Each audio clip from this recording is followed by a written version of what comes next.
Welcome to a new series on programming with Arduino. It's going to be based on the various techniques that I employed when I built my mini lathe project. Now, if you haven't seen that, go and check that out, obviously. Now, it's intended to provide some practical skills and some basic concepts that you can use in your own projects. Even so, it's not going to be like plug and play. I'm not just going to give you the code. You're going to have to use your brain a little bit. And I also expect that you have some basic knowledge of Arduino that you've played around with a little bit.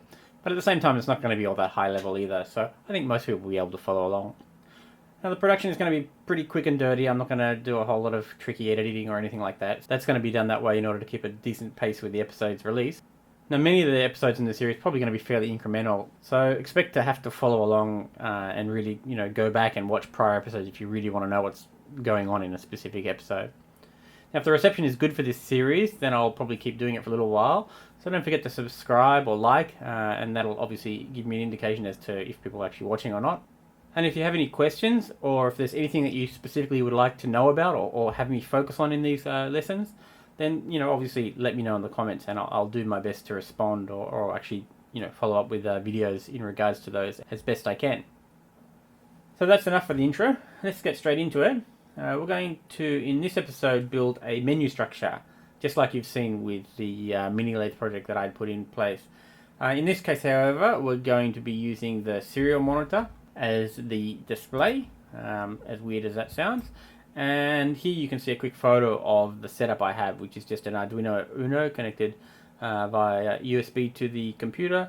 And I have these 4 buttons here, a cancel, an up, a down, and an OK button. And that's all we have going on. Now when you're looking at a complex menu structure like this, I guess a lot of the question is how do you get from A to B? How do you actually move around all of the various, let's say sub-applications within that menu structure? And I think that's probably a good way to put it. You can think of each of the menus or each of the things that you execute within those menus as effectively sub-applications. And that's the way that I'm sort of dealing with it in this environment. So how do we actually navigate? What I will do is I'll actually use a switching mechanism. So when I first come in, we'll use this switch and I will create a variable called current page. It will be a global variable. So when we come into the switch here, I will execute a certain submenus. In this case, we're going to have 4 different types of applications in this system. We'll say that. It's actually 4 different menus. We'll have the case for the root menu. We'll also have the 3 other cases, which will be the submenus that will branch off from the root menu. It's all a little bit abstract when you're looking at it like that, but anyway, imagine that this variable current page has one of these values, root menu, submenu, or whatever. It will hold one of those, and once it enters the loop here, it will then branch off to one of these 4 options. I'll build these subroutines later, but for now I will just placeholder them.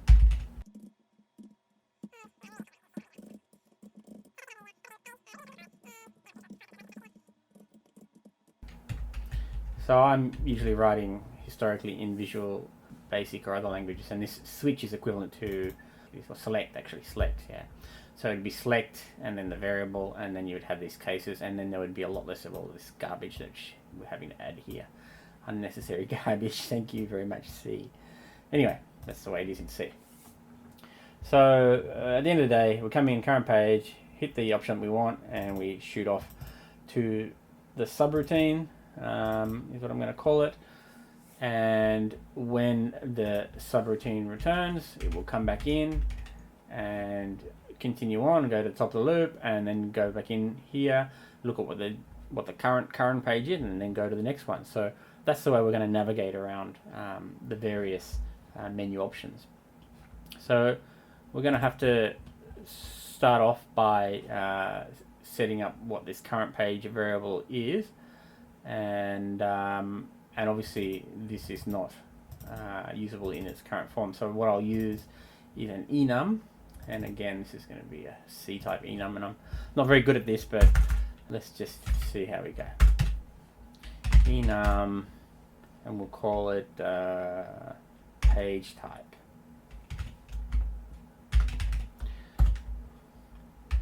And then we have these 4 different options. Now I didn't have to use an enum, obviously. I could have just used a number type integer or something like that, and that would have been fine too. But you know, using the enum like this is going to improve the readability and manageability. Otherwise I'd have to remember what number was what menu in this code here. And if you've got a lot of stuff you're dealing with, a lot of different subroutines, it can get pretty confusing, and you're going to get yourself into trouble and make some mistakes. So I think the enum is a fair enough way to minimize the risk of making a mistake. And then obviously we need the variable which is holding the current menu option. And again, this definition is so alien to me from a Visual Basic sort of perspective. But anyway, here we go. Enum page type and the variable name,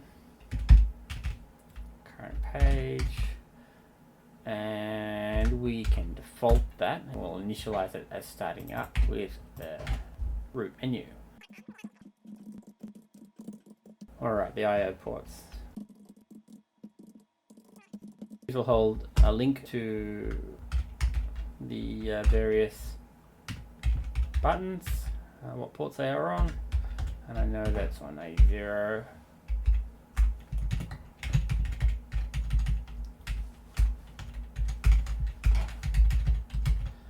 Button,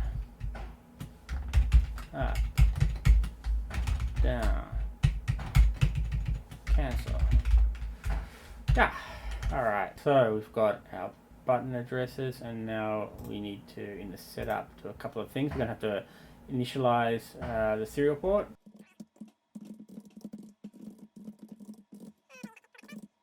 Serial begin, and we'll use a pretty high baud rate.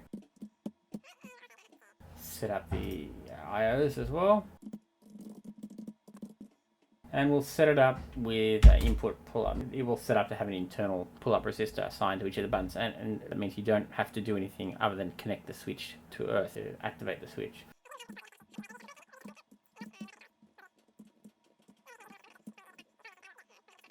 So what have we got? We've got the serial port working, which is our output, and we've got our buttons set up, which is our input, and that's basically all you need to get this menu working.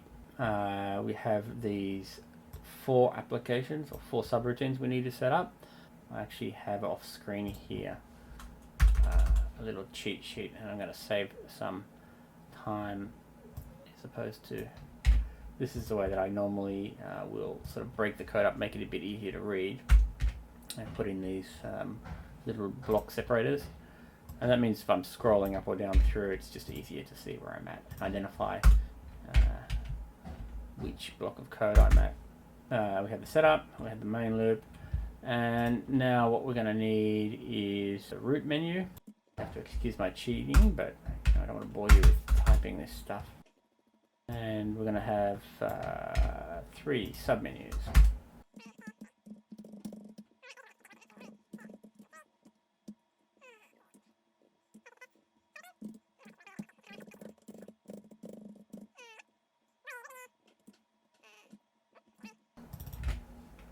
Two and 3. So hopefully that should compile now without any errors.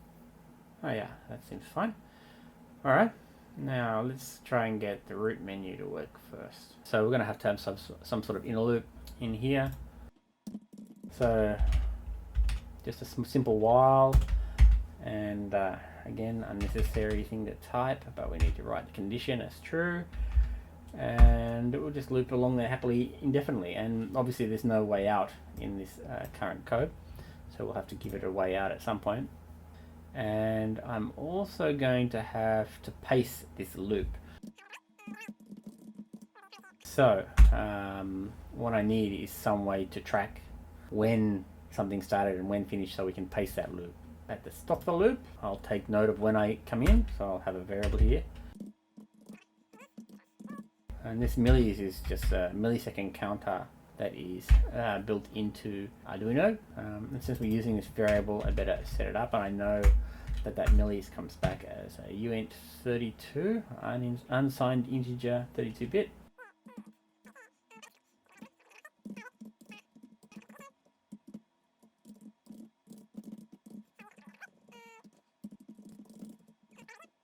And to keep the specific case, I will have a little while in here, sort of another sub loop inside this loop. And what it'll be is while the current time,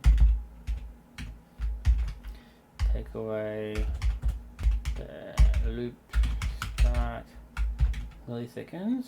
So while the difference of that is less than 25 milliseconds. So in other words, it's going to wait for the difference between the current milliseconds and loop start entered to be 25 milliseconds. And if that condition is not met, it will continue to loop in this piece of code that's in here. We don't actually need to have anything in there, but I usually add some sort of delay. The net result is that every 25 milliseconds this code will execute, and in this case what we're going to do is we're going to inside here actually draw that display we want. First thing, let's just do it straight away and see what happens. Okay, serial print line, so it'll print a line of text to the serial port. Now that is just going to dump that to the serial port, which is fine. And as it's written here, it's going to do that every 25 milliseconds, which is obviously going to be a disaster, but that's what it is. So this is my first item in my menu. Now a little hint on Arduino Uno, and it's different between the different types of Arduino boards you're using. I mean, if I'm using a blue pill, and if you know what that is, then you know what I'm talking about.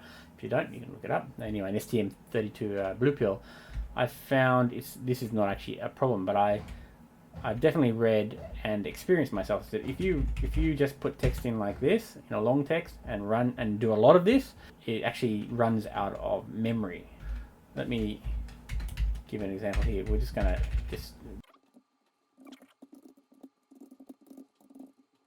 I'll blank that out for a second and program. Take this out and program. All right. Let's have a look here. So as we've added these 3 menu items, so the first item, when I only had the one item, we had 1844 bytes of program storage and 210 bytes of dynamic memory. And once I've added the additional 3 menu items, we've got a bunch more bytes. That's both in program memory, and we also see the same sort of increase in the global variables or the dynamic memory. Well, in my experience, I've done this before. When you write it like this, it ends up running you out of memory. I think what happens is it actually, when it loads the program, it dumps all of the text into dynamic memory. And, you know, obviously that's quickly going to, I mean, you're going to run out of memory. You know, you've got all this junk sitting in memory. So, you know, you're going to get into trouble if you've got a lot of text. Even so, this is with an Arduino Uno. When I'm using the STM32, I found that I don't have this problem. Now, there is a common workaround, which you're probably more than aware of if you've been doing this for a while. And apparently there's this F subroutine or F function. And if we use this F function, if I understand correctly, instead of dumping in memory, this F function avoids that dumping in memory at execution, and instead will pick it up byte by byte from the ROM from the program ROM at runtime. I think that's what this F is. So, in any case, if you're using Arduino Uno, make sure you use this F bracket for text stuff. All right, let's have a look at the difference here. Let me snapshot this and let's program again with this F function in place for the text. So what's the net result? The program memory has gone up a little bit because obviously we have that extra subroutine in the mix, but you'll see that the global variables here, it has dropped dramatically. So this is what this is all about. So shall we run this? It's going to be quite pointless, but we're going to run it. I'm going to change the delay to 1 second just so that we can actually see what's going on. Let's program it. Serial monitor. So every second it's dumping out this display. Now obviously that's pretty useless, so we need to change things up a little bit. And what I will actually do is I will change it so that the display is only updated when it's requested to be displayed. So what we'll do is we'll add a variable which we will call update display. So logic variable on or off state, update display, and we will default it so that it will always update the display at least once.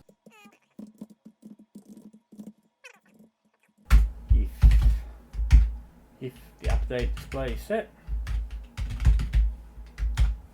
then update the display. And obviously we don't want it to keep going, so we need to clear the update flag. I'm going to move that right at the front here just to make sure that it's easy to see.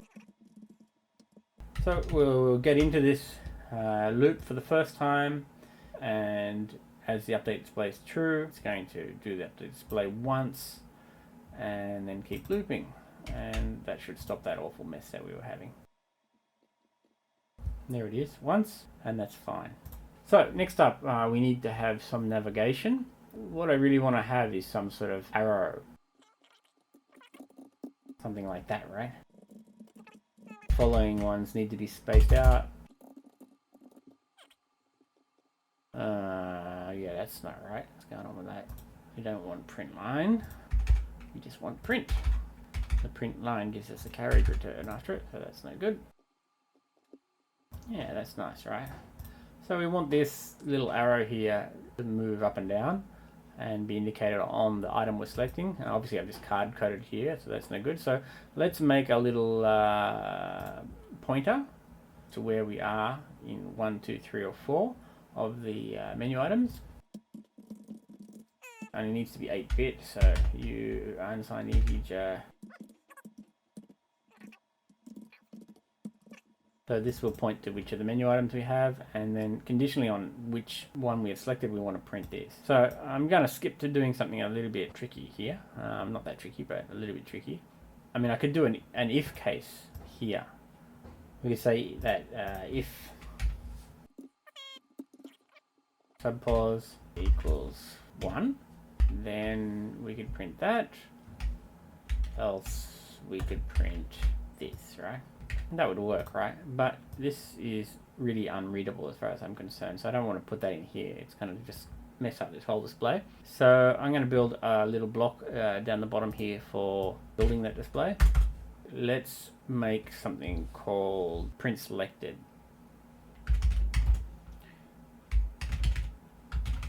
So that will do that little arrow, and we'll have 2 variables. So we'll just take that bit of code that we wrote a second ago and we'll clean it up.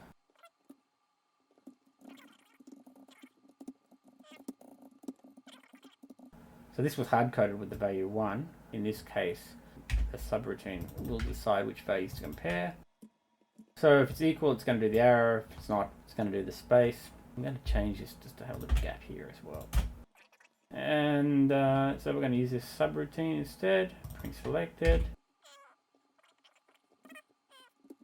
We have those 2 values, so this will be position 4 compared against the current selected pos, right? Does that make sense, right?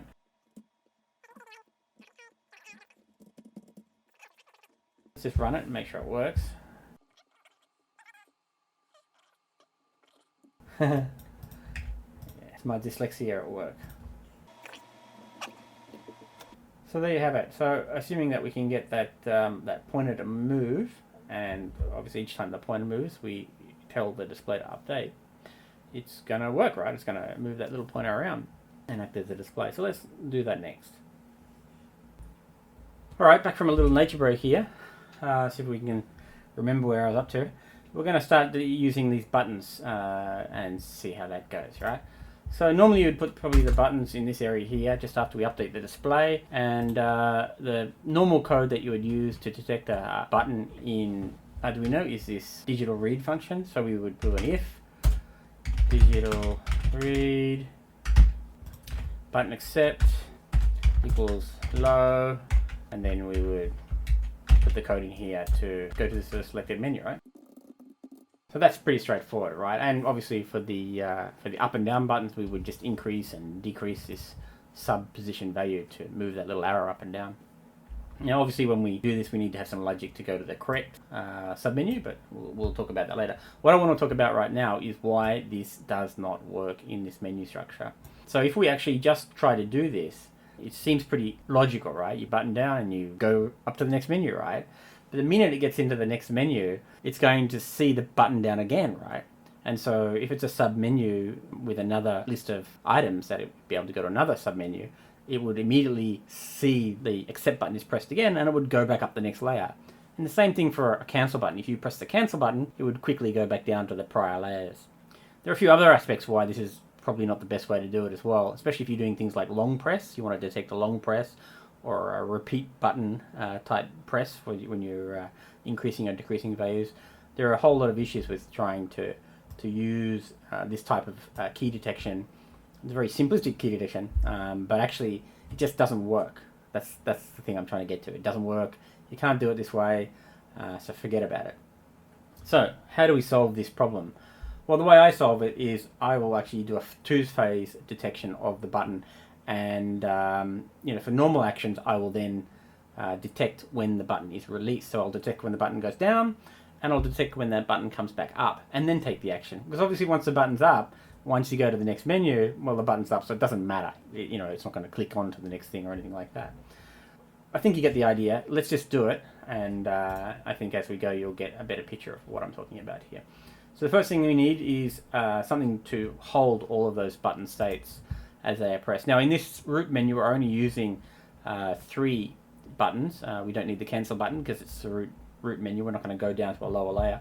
So what we'll do is we'll create 3 variables as we get into the root menu to save, if the key has been pressed down. So let's add that now. And so we'll have 3 boolean button whatever. Ooh. Up if it was down, and obviously we're going to default this to be no. Alright, so now we've got these button states. Now we need to save them inside this loop. Let's capture those states just after the display updates. This is garbage, let's get rid of that. So we'll capture the button down states. Digital read button accept equals in the low state, which is what we want to detect, and I would do it twice like this. And then I'll take my action, which would be in this case button accept was down equals true. So that captures that down state. Once the down state has been detected, it stays detected. So to the point here, this is too long-winded for me. I don't like it. If we write this multiple times, it looks messy. So what I'm going to do is I'm going to take this out down there for a second, and I'll make a function called button is down, and that is what I'll use to detect if the button is down or not, which will just contain this bit of code here. Button is down, button accept, and then button accept was down equals true. Makes sense, right? And let's add those other 2 buttons here as well. So here we grab onto if it finds that a button was pressed down, and we need to create this little function. So let me take this for a second, stick it down here. I'm going to actually create a little block. We will create that function, which is boolean function. Result returned as boolean, and we will accept an integer as a value into variable btn. Sounds cool. And we will return the value, which is a combination of these 2. And obviously it's not specifically button accept, it's going to be this variable that we're going to look at. This function just simplifies that code and stops you from writing all this garbage in there. And while we're here, I'll also do a debounce version of this code for the button is up state as well. Why not? We'll likely use that a little bit later. So where are we at? So we detect the down state, and now we need to do something when we detect the up state. Let's not do the accept yet because I don't have any submenus anyway. But why don't we focus on trying to move this value here, okay? So what we want to do is detect if the button down was down, and button, we made this function a second ago, so I know it's there. button is up, as in released. So that will detect if the button has been pressed down and is now released, and now we want to do the action. And the action we're going to do is to increase that position, so move down the list of the items in the screen. The easiest way to do that would be sub pos plus plus. This plus plus is just the same as writing sub pos equals sub pos plus 1, and it increments by 1, just for those who don't know. It's a little bit of a C oddity. I'm sure some other languages copy it too. So there's a couple other things we need to do other than just increasing this value. We also need to indicate that the display will have to be updated, because obviously the pointer is going to move. And we also want to clear that button down state because it's done its job.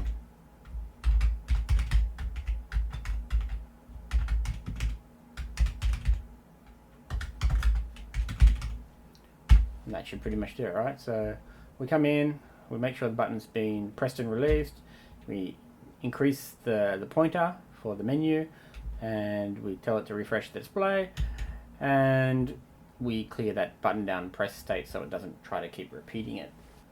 Alright, let's see what happens. Some mistakes for you, there you go. Alright, see, I'm going to press the down button. Oh, nothing happens. What if I press the up button? Yeah, it's moving and it's doing a few weird things. Actually, I've got this button the wrong way around, so let me reassign these buttons. That's the good thing about having them here. This is actually A2, and this is A1. So let's try that again. Alright, I'll press down. Yeah, that's working. There's something that's obviously a problem here. I think we'll address it first before we... well, there's two problems, alright. The first problem is that this display keeps repeating itself and not clearing, so that's a problem. So we need a way to clear this display. And the second thing is that eventually if we keep pressing, the pointer just keeps going off the screen. So that's not good either. So we need some way to protect ourselves from that happening as well. So let's address those two issues first. First issue, this value here is obviously overflowing. So we need some safety detection. So instead of just doing this pointer increase without actually taking into account its current position, I'll actually take a look at this value and decide on what to do. And what I'm going to do in this case is I want to roll it around. I mean, I could just press the button until we get to the bottom and stop, but I like to roll it around, because if you've got a long menu and you're right at the bottom, to get right to the top again, it's a long way. So it's easy just to roll around. So we're going to do a roll around solution, and it's going to look like this. Now, I could just write 4 here, but what I'm going to do is I'll actually just put something up the top here so we don't actually write numbers in here. Make it a little bit easier to manage. These defines little text replace things in C apparently, and I'm not really familiar with all the tricks of using them, but I'm going to add one value here. Let's just add the other limits as well. I know what I'm going to do already, so I'm going to create 3 submenus.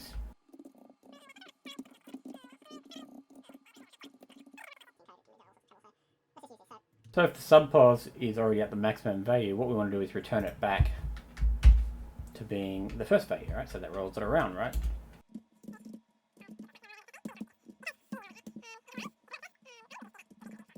So that should solve our problem of what we saw a second ago, where it was just rolling off the screen. And the second issue we had was the lack of screen refresh. And also, let's just tidy this up. It's a little bit ugly, so what I want to do here is make this look a little bit more like a menu, and I want to address that clearing of the screen. Now, the only way to clear the screen is to really use a trick, and what I'm going to do is just push a whole lot of line feeds, so the current screen that we're seeing goes off the screen, gets pushed out of the view window, and then we just rewrite the display. So everything will end up being at the bottom of the window, but I think it doesn't matter. So what I'll do is I'll make a little subroutine for that, and I'm going to call that clear screen. And after clearing the screen, I'm going to also print title for the menu. And after the title for the menu, I'm going to put in a divider, just one line divider. And again, I'm going to make a little routine to create this little divider, which will just be a line of hyphens, basically, or minus characters.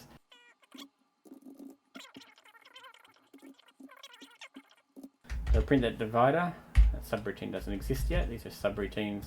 Clear screen and print dividers are two subroutines I'm going to have to make. How many items was it? 4 items? 3 items. So we don't need all of these.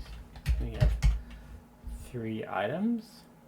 Well, we better give them a bit of a better name, right? We'll call this access to sub menu 1. So we should always have in this section between the dividers, there'd be 1 divider in and 1 divider at the bottom of the screen, and inside here we want to have 5 lines. So we'll just print a line here 2 more times.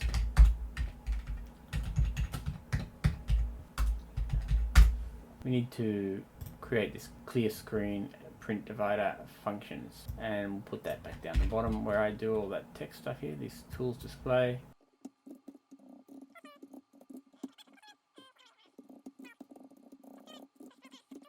There we go, so we have these 2 functions. So all we need to do with a clear screen is print a bunch of carriage returns or blank lines or line feeds or whatever you want to call it.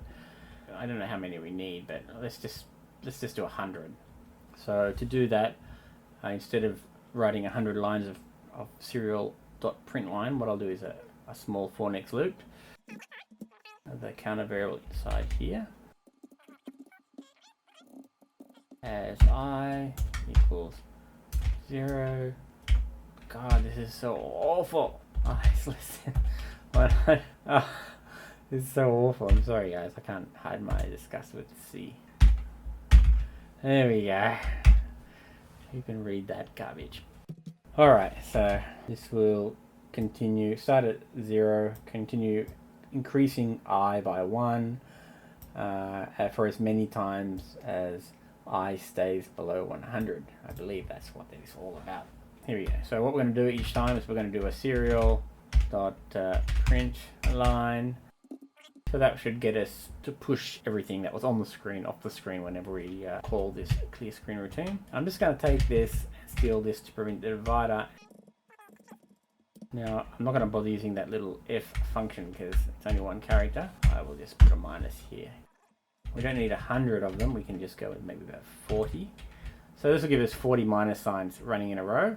Now there's no line feed or carriage return here after doing this, so we need to add that as well. Give us the clear screen function and a little divider just to make it look pretty.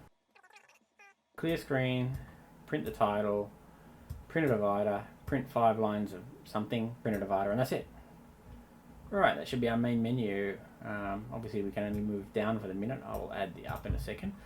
Well, let's run that and give it a look. Pause, sorry, this is sub-pause. This is a bit of something I'm thinking of doing later. Oh, there's our little display, look at that. Beautiful. And if I press the down button, it goes down 1, down 2, and down 3 goes to the top again, right? So in theory we could have a 1 button. It'd probably be enough if you didn't have enough buttons, but we want to go up as well. So let's add the up.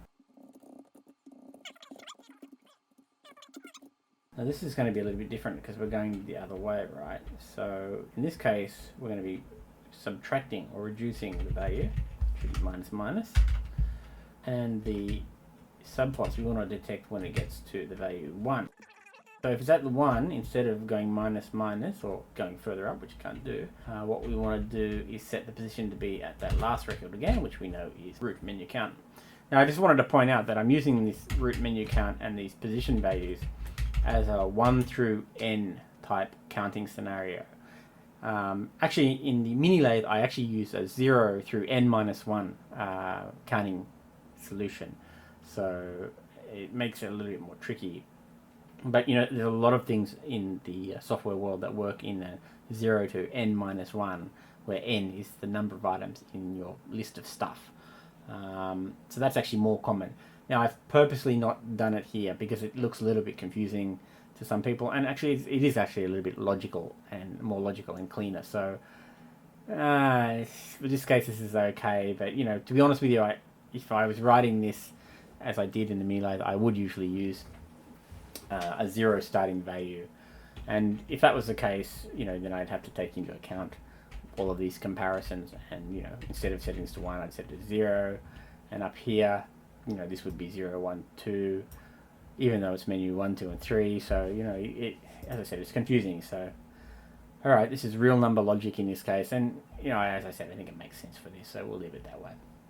Anyway, back to where we're at. Button up was down, button up is up. If it's 0, I think that's okay. Update display, and obviously we need to reset the button up because it's no longer was down. All right, so that should give us everything we need to move the pointer up. Let's give it a go. Yeah, looks good. Down, down, up, up, up, and roll around. Look at that. You see the display is a little bit flickery. That's where we see it clearing off the old display. That's just what it is, right? This is a real fudge solution, so it is what it is. Works well. All right, I think we're looking really good. All we need to do now is move to our submenus. So next up, let's detect the page that was selected. We need to use the accept button to accept the selected item.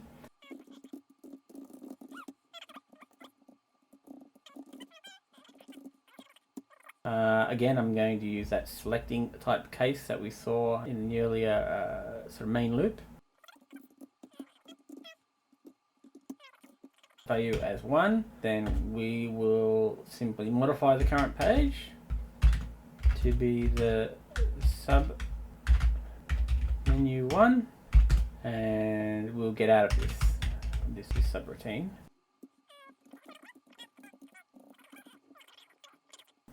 And when we return, it's going to go back and come out of here, and out of the switch it'll go back around once, and it will then go on to one of these submenus.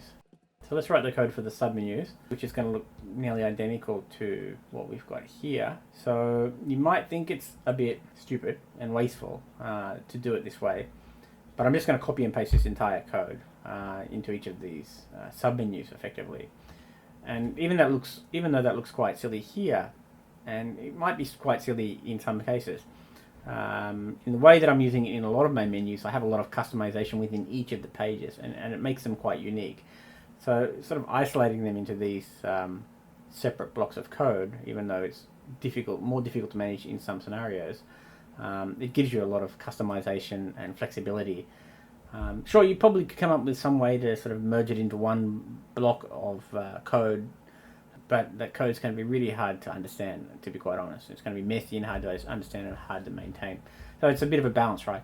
Do you try to wedge the other menus into this common menu routine, or do you just make individual menu routines?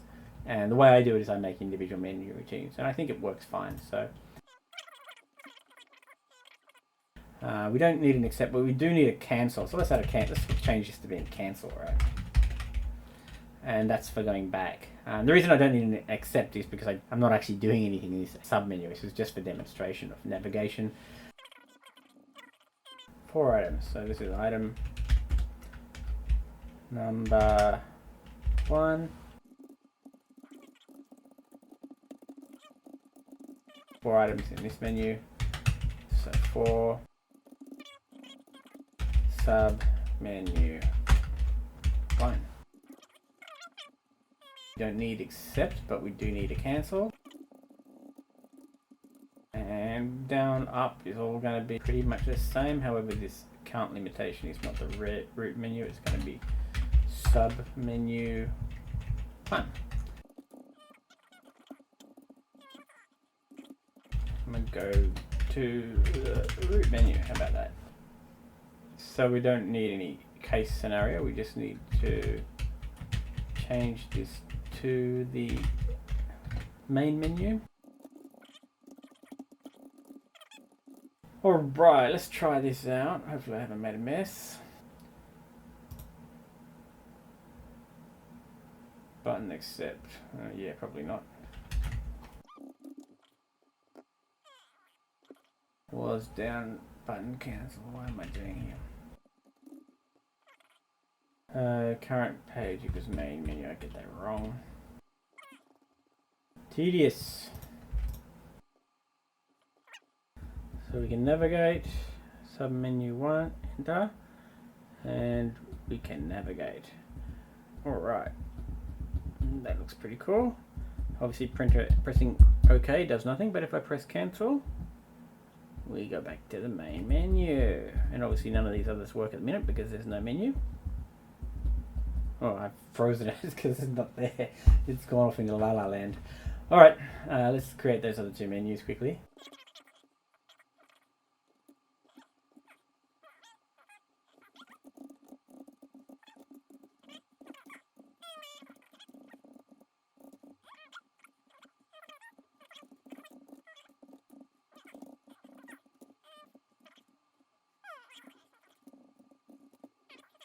So now we have these 4 individual applications, pretty much stand alone. There aren't really any global values here to speak of. The only thing global at the moment we're looking at is the current page, these constants being used to address the buttons, and these definitions just for that count, which I could have used probably constants as well, I guess. So hopefully that's done. Let's take a look. Alright, so menu 1, cancel. Menu 2, 5 items in there, menu 2, and we can move through that up and down. It doesn't work, cancel, and menu 3. Alright, cancel. Now there's something that I don't like here, which I solved also in the mini lathe, and that is that if you watch as you go into the submenu 3, and you can see I select the third one, and I press enter, and then go back, it now selects submenu 1 in the main menu. For me, that's annoying. I don't like it. So what I would prefer to do is that when I come out of the submenu, it remembers in the root menu where it was at on this pointer. For the submenus, you know, coming back in, I'm quite happy with them to be reset to the first item. I mean, I could remember where I was at, but actually that in itself could be confusing. But in the root menu, I think it's a must that you remember where you were. So what we need to do is we need to make the pointer value global, and don't let that value get reset every time you come in and out of the menu. So we need to make a global value to track that. This main menu here, it's using this subpos selected item pointer. Now we can't use the same name if we turn it global. So let's pull it out of here and move it up into the global declarations. Where are we going to put it? Doesn't matter. DS fine. Root bars. Done. Well, nearly done. What we need to do now is replace all of those subpos values in this root menu section. Let's find the first one.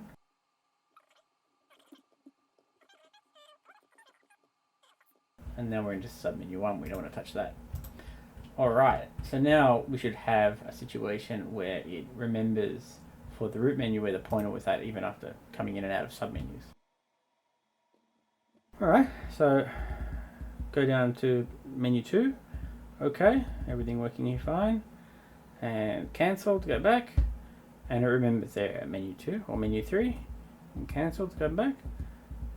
So that's pretty much it for this episode. I don't want to go on too long. I hope it's been somewhat useful. This is the first one of these episodes that I'm doing, so it's a little bit laborious for me too, and I'm sure it's a little bit laborious for you to follow along as well. Hopefully it will improve. I'll do my best, that's for sure. Anyway, as I said, if you have any questions, let me know in the comments.